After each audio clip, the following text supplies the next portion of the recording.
Besaran. Besaran dalam fisika adalah sesuatu yang dapat diukur dan hasilnya selalu dapat dinyatakan dengan angka. Besaran berdasarkan asalnya dibagi menjadi dua. Ada besaran pokok dan besaran turunan. Besaran pokok adalah suatu besaran yang satuannya telah ditentukan terlebih dahulu. Sementara besaran turunan adalah besaran yang diperoleh dari besaran pokok. Besaran pokok ada 7 macam.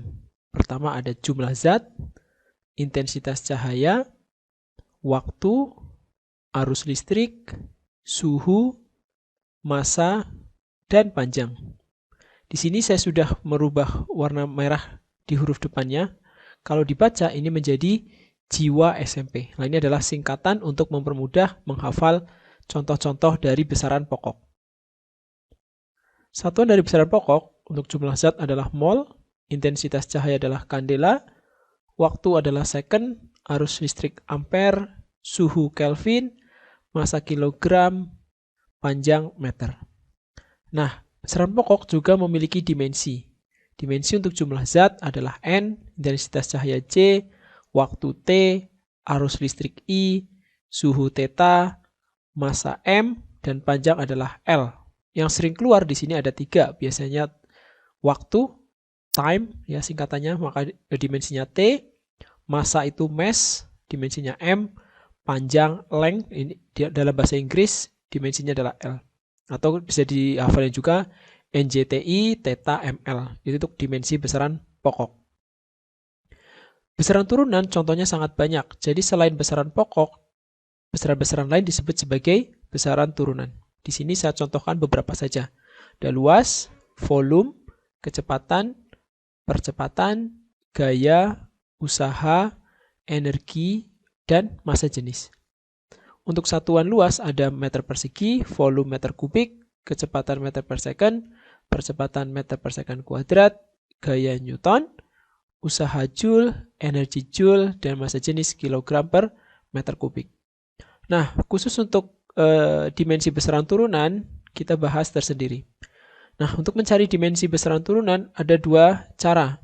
Bisa melalui satuannya atau melalui rumusnya. Kalau kita sudah tahu satuannya, misalkan luas, nah satuannya itu adalah satuan besaran pokok, di sini meter persegi, meter adalah satuan besaran pokok panjang, maka dimensi dari luas adalah L pangkat 2. Volume, satuannya adalah meter kubik, maka dimensinya adalah L pangkat 3.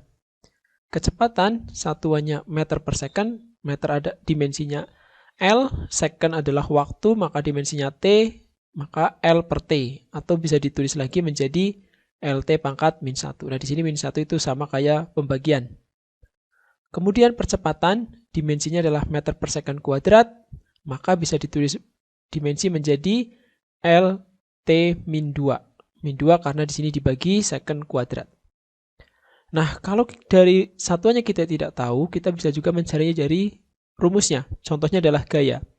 Kita tahu rumus gaya adalah F sama dengan M kali A. M adalah massa, A adalah percepatan.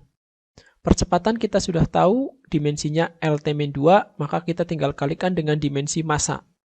Massa dimensinya adalah M, percepatan adalah LT-2, maka dimensi dari gaya adalah MLT-2. Usaha. Usaha adalah F kali S. F kita sudah tahu dimensinya. MLT-2 tinggal dikalikan dengan SS adalah panjang. Maka dimensinya menjadi LT-2 dikali L. Atau ditulis lagi menjadi ML2T-2. Kemudian energi. Energi satuannya sama dengan usaha, maka dia memiliki dimensi yang sama. ML2T-2. Terakhir adalah massa jenis. Massa jenis satuannya adalah massa dibagi volume, massa dimensinya M, dan volume dimensinya adalah L-3.